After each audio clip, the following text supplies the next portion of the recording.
ఈరోజు తెలంగాణ తొలి ముఖ్యమంత్రి తెలంగాణను సాధించి పెట్టి మరి తెలంగాణని చాలా అభివృద్ధి చేసి తెలంగాణ అభ్యున్నతి కోసం పాటుపడ్డటువంటి మహనీయుడు కేసీఆర్ గారు.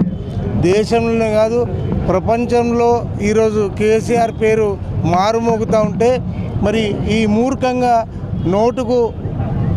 ఓటుకు నోటు కేసులో ఇరుక్కున్నటువంటి రేవంత్ రెడ్డి కక్షపూరితంగా మరి కేసీఆర్ గారికి సిట్ నోటీసులు ఇచ్చి మరి విచారణ జరుపుతున్నటువంటి సందర్భంగా మేము తీవ్రంగా ఖండిస్తూ ఉన్నాం.